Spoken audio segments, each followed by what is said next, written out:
संगम किनारे का दृश्य। गंगा, यमुना और सरस्वती की पवित्र धाराओं के संगम पर लाखों श्रद्धालु डुबकी लगा रहे थे। हर ओर मंत्रोच्चार, धूप दीप और घंटियों की गूंज वातावरण को पवित्र बना रही थी। लेकिन इस अलौकिक नजारे के बीच अघोरियों के कैंप के बाहर खड़ा एक अजनबी व्यक्ति गहरी सोच में डूबा हुआ था। उसके चेहरे पर बेचैनी थी। उसने सिर पर टोपी पहन रखी थी और नजरें बार बार कैंप के भीतर झांक रही थीं। ऐसा लग रहा था जैसे वह किसी खास मकसद से आया हो। दोस्तों, सबसे पहले वीडियो लाइक कीजिए, कमेंट बॉक्स में हर हर महादेव जरूर लिखिए। इसके साथ ही आपके अपने व्रत त्योहार कहानियां चैनल को भी सब्सक्राइब कीजिए। रात का समय था। अघोरियों के कैंप में सभी अपनी साधना में मग्न थे। तभी मुख्य अघोरी बाबा ने अपनी आंखें खोली। उनकी गहरी दृष्टि सीधे उस अजनबी पर पड़ी जो चुपचाप कैंप के भीतर छिपा बैठा था। बाबा ने जोर से हुंकार भरी, यहां कोई है जो पवित्र कुंभ में अपवित्र होता फैलाने का इरादा लेकर आया है। उठो शिष्यों, उसे ढूंढो और पकड़ो। बाबा की आवाज सुनते ही शिष्य चौंक उठे और खोज में लग गए। जल्द ही उस टोपी वाले व्यक्ति को पकड़ लिया गया। अघोरियों के रौद्र स्वरूप को देखकर वह कांप उठा। पकड़े जाने के बाद वह व्यक्ति फूट फूट कर रोने लगा। उसने हाथ जोड़कर बाबा से माफी मांगनी शुरू की।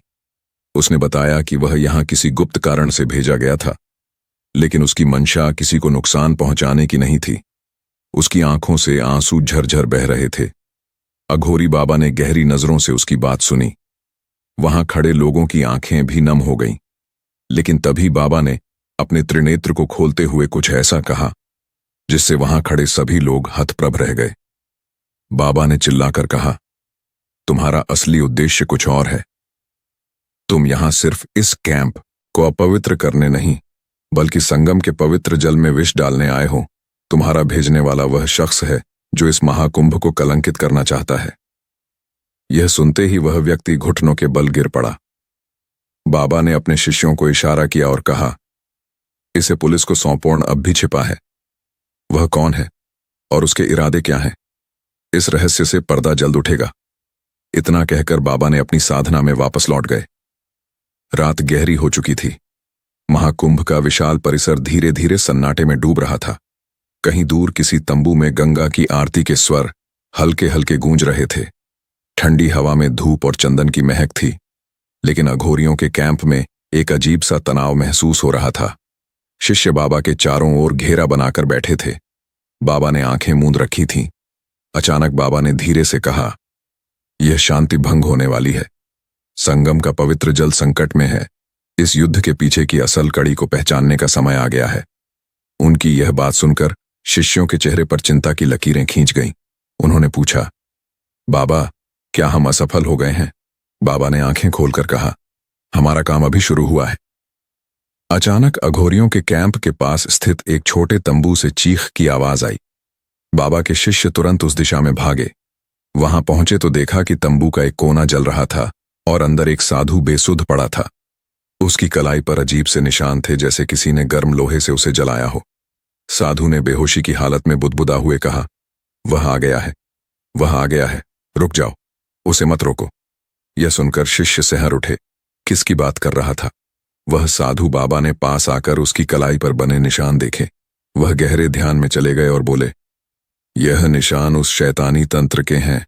बाबा ने उसी रात अपनी शक्ति का प्रयोग करते हुए ध्यान में प्रवेश किया। गहरी साधना के बाद उन्होंने कहा, वह टोपी वाला व्यक्ति सिर्फ एक दूत था। असली खेल एक बड़ा तांत्रिक खेल रहा है। वह घड़ा जिसमें काला तरल है, विष का प्रतीक नहीं, बल्कि उसे ऐसी शक्ति से भरा गया है जो जीवित चीजों को खत्म कर सकता है। इसे सिर्फ महाकुंभ के संगम में डालने के बाद सक्रिय किया जा सकता है, और इसे करने वाला शख्स अब भी यहीं हमारे आसपास है। यह सुनकर शिष्यों की आंखें डर और जिज्ञासा से फैल गई। उन्होंने पूछा, बाबा, वह कौन है? बाबा ने गहरी आवाज में कहा, वह कोई और नहीं, बल्कि हमारे ही बीच एक साधु का वेश धारण किए हुए हैं।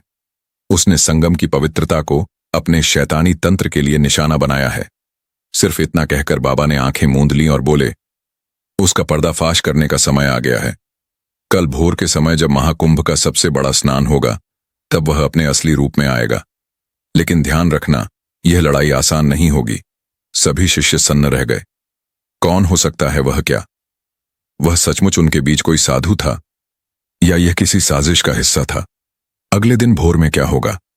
सूरज की पहली किरण संगम के पवित्र जल को छू रही थी।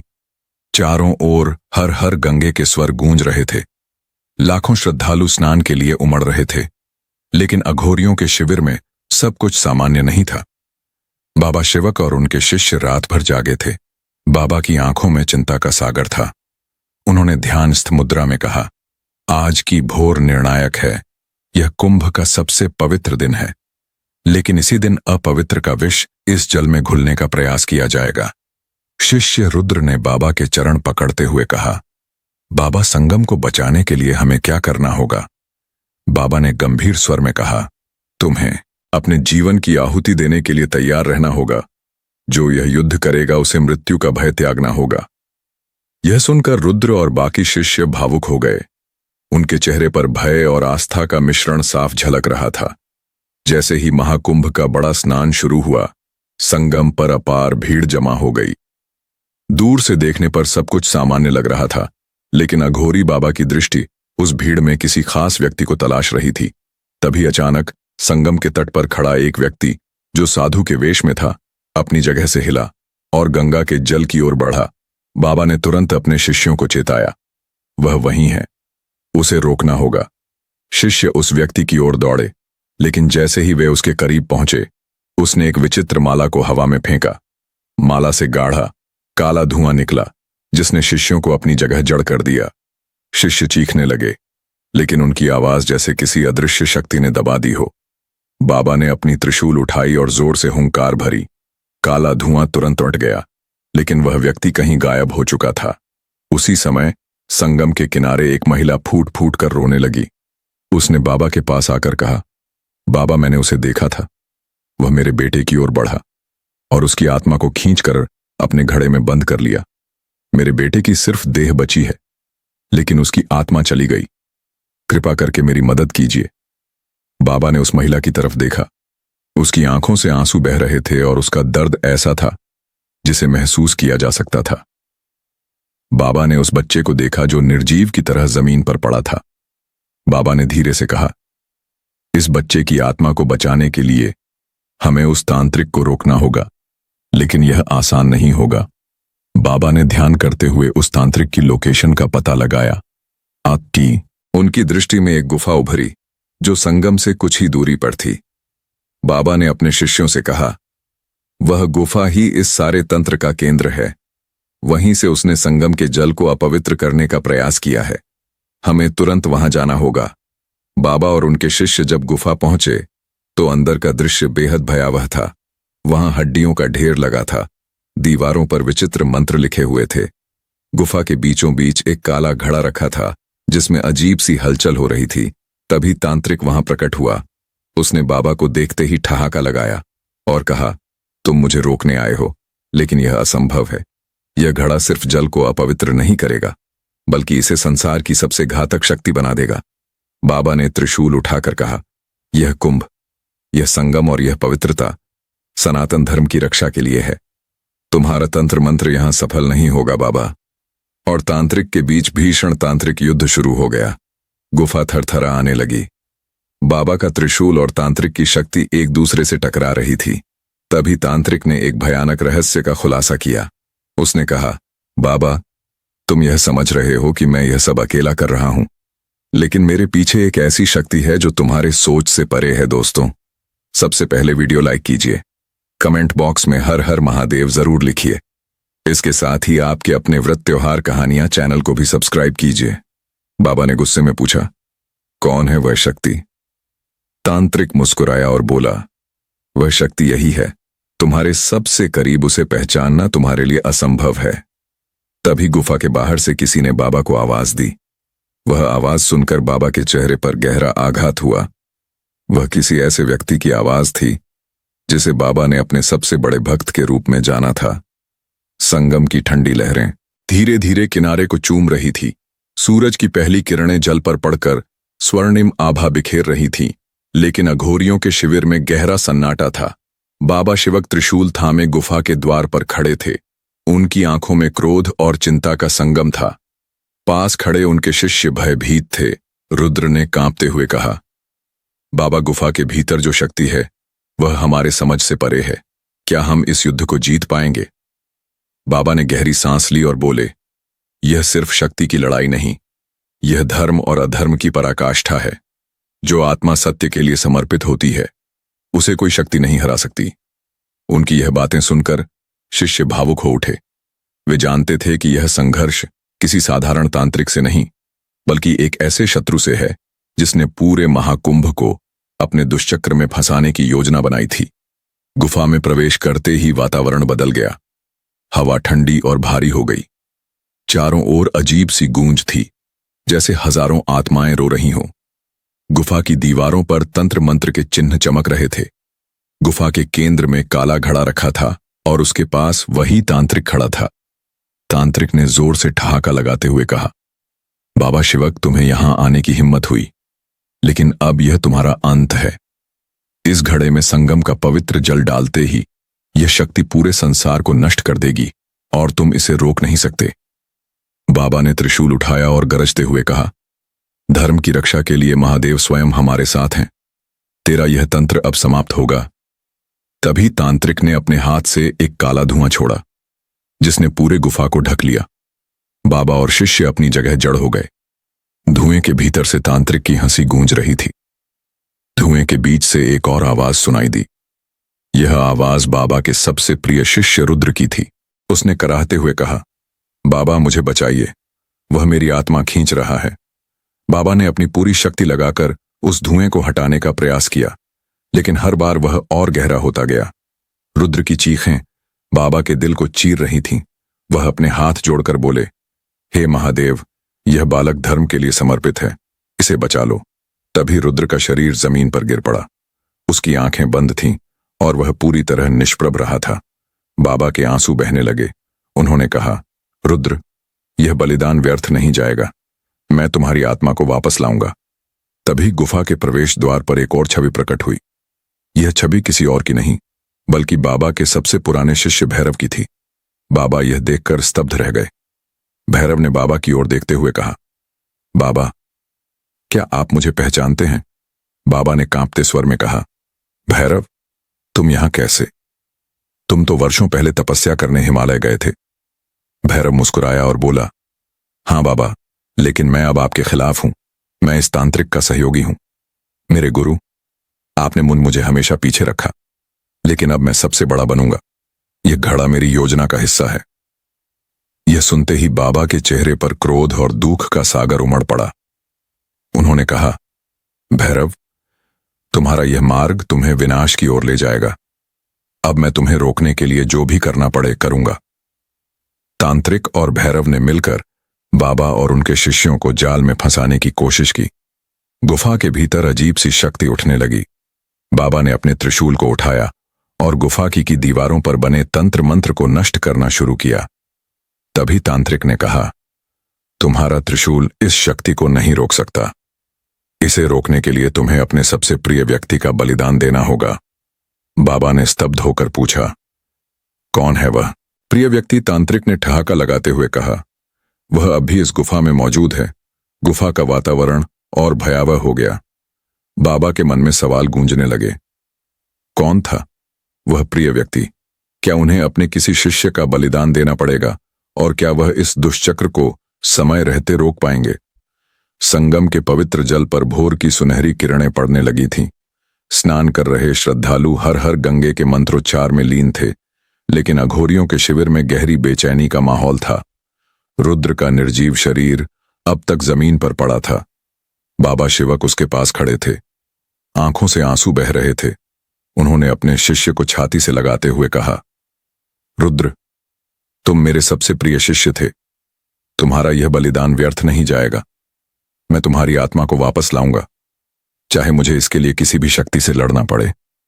पास खड़े अन्य शिष्यों की आंखें भी नम थीं। पूरे माहौल में एक अजीब सी उदासी छाई हुई थी, लेकिन बाबा की आंखों में दृढ़ निश्चय झलक रहा था। बाबा ने गुफा के भीतर कदम रखा। गुफा अब पहले से भी ज्यादा भयावह लग रही थी। दीवारों पर तंत्र मंत्र के चिन्ह और भी तेज चमकने लगे थे। बीच में रखे काले घड़े से धुएं की एक गाढ़ी लहर निकल रही थी जो धीरे धीरे गुफा में फैल रही थी।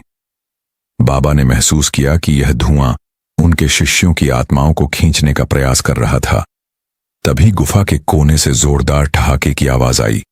तांत्रिक और भैरव एक साथ वहां प्रकट हुए। भैरव ने व्यंग्य भरे स्वर में कहा, बाबा, क्या आप अपने इस शिष्य को बचाने आए हैं? लेकिन अब देर हो चुकी है। यह घड़ा रुद्र की आत्मा समेत कई आत्माओं को समेट चुका है। बाबा ने क्रोध में त्रिशूल उठाया और बोले, तुमने धर्म के मार्ग से हटकर अधर्म का सहारा लिया है भैरव। अब तुम्हें भैरव, अब तुम्हें इसका अंजाम भुगतना होगा। तांत्रिक ने अपनी आंखें बंद की और मंत्रों का जाप करना शुरू कर दिया। गुफा की दीवारें हिलने लगीं, छत से पत्थर गिरने लगे।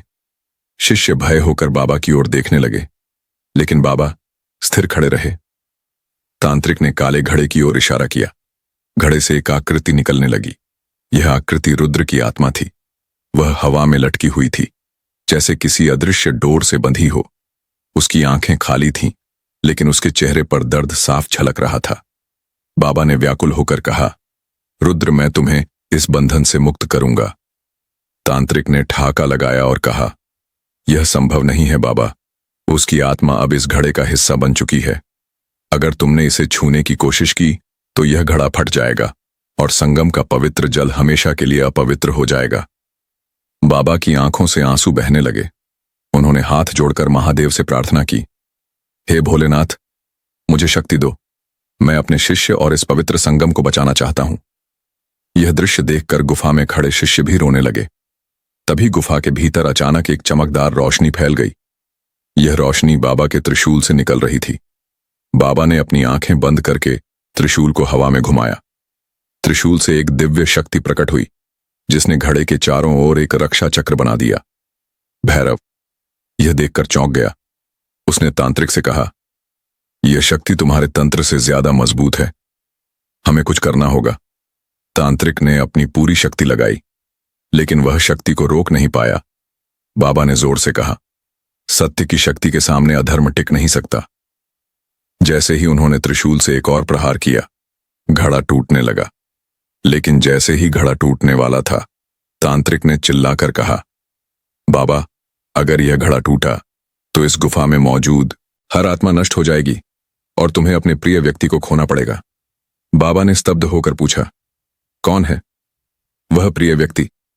तांत्रिक ने मुस्कुराते हुए कहा, वह अभी तुम्हारे सामने खड़ा है। बाबा की नजरें भैरव की ओर गईं। भैरव ने सिर झुका लिया और कहा, बाबा, मैं आपका प्रिय शिष्य था, लेकिन मैंने लालच में आकर आपका विश्वास तोड़ा। अब यह मेरा अंत है। घड़ा टूट चुका था। रुद्र की आत्मा समेत सभी आत्माएं मुक्त हो चुकी थीं, लेकिन गुफा का कंपन बढ़ता जा रहा था। बाबा ने भैरव की ओर देखा और कहा, तुमने धर्म का रास्ता चुना, लेकिन अब तुम्हारे पास खुद को सुधारने का मौका है। यह गुफा जल्द ही नष्ट हो जाएगी। क्या तुम मेरे साथ इस धर्म युद्ध में शामिल होगे? भैरव ने रोते हुए कहा, बाबा, मैं अधर्म से लड़ने को तैयार हूं, लेकिन मुझे लगता है कि यह मेरी अंतिम यात्रा है। गुफा का द्वार धीरे धीरे बंद हो रहा था।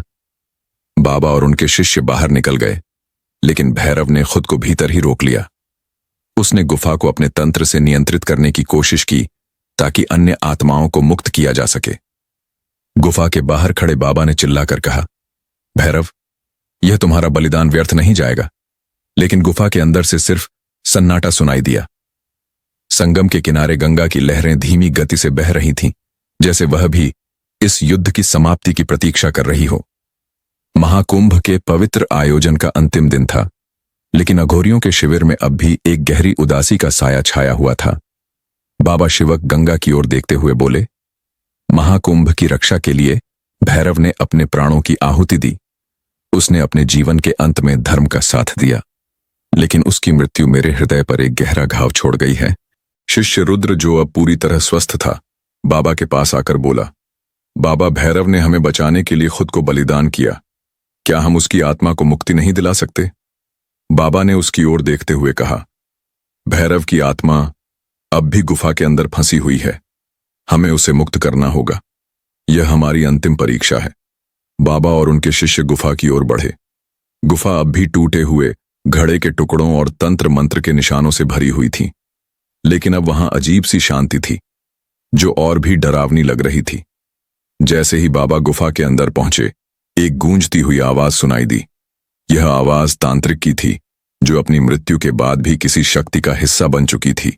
वह हंसते हुए बोला, बाबा, तुमने मुझे हराया, लेकिन यह कहानी यहां समाप्त नहीं होती। मैं अब भी इस गुफा में जीवित हूं और तुम्हारे प्रिय शिष्य भैरव को अपनी कैद में रखे हुए हूं। शिष्यों ने डर कर बाबा की ओर देखा। बाबा ने त्रिशूल उठाया और गुफा के केंद्र में खड़े होकर गरजते हुए कहा, तांत्रिक, तुम्हारा अधर्म यहीं समाप्त होगा। तभी गुफा की दीवारों से काले धुएं का गुब्बार निकला और बाबा के चारों ओर घूमने लगा। धुआं बाबा के त्रिशूल को रोकने का प्रयास कर रहा था। बाबा ने जोर से हुंकार भरी और कहा, महादेव की शक्ति से तेरा अंत निश्चित है। तांत्रिक का धुआं अचानक गुफा के कोने में समा गया और वहां भैरव की आत्मा दिखाई देने लगी। भैरव की आत्मा बेहद कमजोर और दर्द में लग रही थी। उसने बाबा की ओर देखते हुए कहा, गुरुदेव, मुझे माफ कर दीजिए। मैंने लोभ के वश में आकर अधर्म का साथ दिया, लेकिन मैं अब भी आपकी शरण में हूं। कृपया मेरी आत्मा को मुक्त करें। दोस्तों, सबसे पहले वीडियो लाइक कीजिए, कमेंट बॉक्स में हर हर महादेव जरूर लिखिए। इसके साथ ही आपके अपने व्रत, त्योहार, कहानियां चैनल को भी सब्सक्राइब कीजिए। बाबा की आंखों से आंसू बहने लगे। उन्होंने भैरव की ओर हाथ जोड़ते हुए कहा, भैरव, तुमने अपने जीवन के अंत में धर्म का साथ दिया। तुम्हारा बलिदान व्यर्थ नहीं जाएगा। कि आत्मा ने आखिरी बार बाबा की ओर देखा और कहा, गुरुदेव, मुझे गर्व है कि मैं आपके साथ था। अब मुझे मुक्ति दीजिए। बाबा ने त्रिशूल उठाया और एक दिव्य मंत्र का जाप किया। गुफा की छत से एक तेज प्रकाश उतरा और भैरव की आत्मा के चारों ओर फैल गया। प्रकाश इतना प्रबल था कि गुफा का अंधकार अंट लगा। लेकिन तभी एक और अविश्वसनीय घटना घटी। तांत्रिक की आत्मा ने प्रकाश को रोकने का प्रयास किया। उसने अपने धुएं को भैरव की आत्मा के चारों ओर लपेटने की कोशिश की। बाबा ने अपनी पूरी शक्ति लगाई और त्रिशूल से एक जोरदार प्रहार किया। प्रकाश ने तांत्रिक की आत्मा को जलाकर राख कर दिया। भैरव की आत्मा धीरे धीरे प्रकाश के साथ ऊपर उठने लगी। उसने बाबा की ओर देखकर कहा, गुरुदेव, आपने मुझे मुक्त किया। मैं सदैव आपका रानी रहूंगा। भैरव की आत्मा को मुक्ति मिल चुकी थी। गुफा का कंपन धीरे धीरे समाप्त हो गया। बाबा ने गंगा के तट पर लह संगम के जल को देखा और कहा, यह जल अब पहले से भी ज्यादा पवित्र हो चुका है। खोज भैरव के बलिदान ने इस कुंभ को एक नई ऊर्जा दी है। लेकिन तभी बाबा ने आकाश की ओर देखा और बोले, अधर्म की शक्तियां कभी समाप्त नहीं होती, वे समय समय पर लौटती हैं। यह महाकुंभ धर्म और अधर्म की लड़ाई का अंत नहीं, बल्कि एक नई शुरुआत है। शिष्य रुद्र ने पूछा, बाबा, क्या हम अब सुरक्षित हैं? बाबा ने गहरी आवाज में कहा, यह सुरक्षा तभी तक है जब तक हम धर्म के मार्ग पर डटे रहते हैं। लेकिन अगली लड़ाई और भी भयावह होगी। गंगा की लहरों ने जैसे बाबा की इस चेतावनी की गवाही दी। महाकुंभ समाप्त हो चुका था, लेकिन उसकी गूंज सदियों तक सुनाई देने वाली थी। यह कहानी धर्म, रहस्य और रोमांच से भरी हुई थी। इसने दर्शकों को यह संदेश दिया कि अधर्म की शक्तियां समय समय पर लौटती हैं, लेकिन सत्य और धर्म की विजय हमेशा होती है। क्या आप इस पर किसी और विस्तार या विवरण चाहते हैं?